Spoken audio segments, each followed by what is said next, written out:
Now, in 2012, the then President Jacob Zuma stood before the nation during the State of the Nation address. He pledged that every child in every grade would receive their textbooks on time. This promise was made after a devastating textbook crisis in Limpopo province, where pupils were left without essential learning materials. 13 years later, has that promise been fulfilled? Well, business reporter Ntokozo Khumalo traveled to Giyani and Polokwane to investigate the current state of education in the province. A few latecomers at Kremadat Primary School in Giyani, northwest of Limpopo, rush to the school gate before the principal closes it for the day. They smile sheepishly to avoid a lecture about wasting their potential and putting their futures at risk by coming late. The 2012 textbook crisis across the province was a real threat to the more than 2,000 pupils at Kremadat and thousands of others in the 3,600 government schools in the province. At Kremadat, one of the obstacles to ensuring all learners had learning material that year included late registrations from parents who moved to the town for various reasons, including job opportunities. Grades 1 to 3, crucial foundation grades, were the most affected at the school. But instead of focusing on the news of textbooks being dumped in rivers nearby, the staff looked for quick solutions. We improvise when it comes to the LTSM. If we do have textbooks and we see that there's a shortage or they are not enough, we make copies for the children so that teaching and learning continues. The school and all the other 20 government schools in Giyani have not faced the same issue since, due to what Chabalala says is intensified stakeholder relations and communication.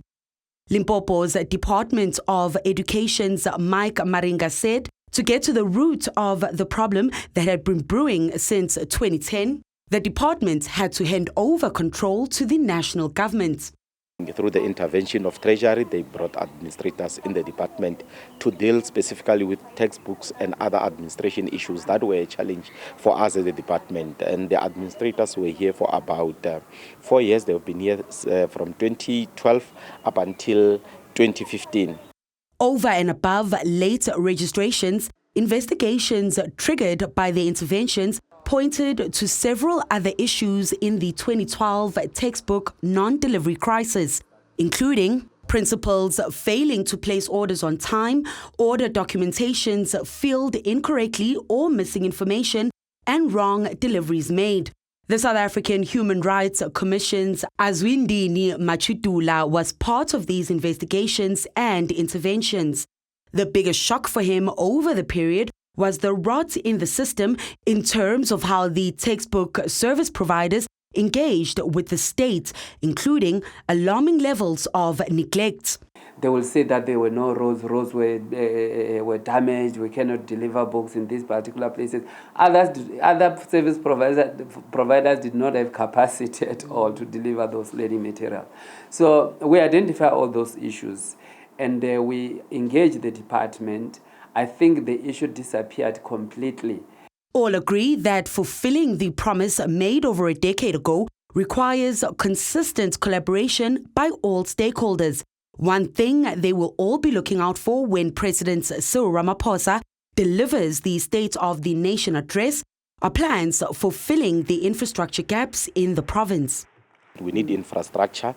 You'll know that we are now facing a disaster. Our schools were blown by the storms the previous year. So we're still waiting for the province to be declared a disaster area so that those schools can be attended to. Improving oversight on those contractors tasked with delivering on those promises. If I'm given a responsibility to deliver certain services that I know at the end is going to benefit community, I must think of doing my best, not for the government, but for our people. And infrastructure for growing schools in growing communities. We don't have enough classrooms. So I think that the president, when he addresses the nation, will also tie something about the infrastructure so that teaching and learning takes place in a proper place. Because we cannot expect a learner to sit under a tree receiving or learning or being taught. It won't be a proper because it's not conducive.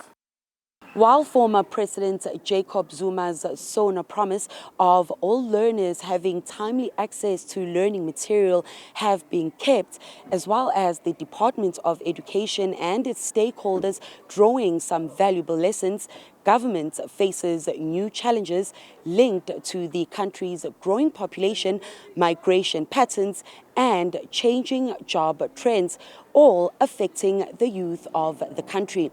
For Newzroom Afrika on Channel 405, I'm Ntokozo Khumalo in Giyani, Limpopo.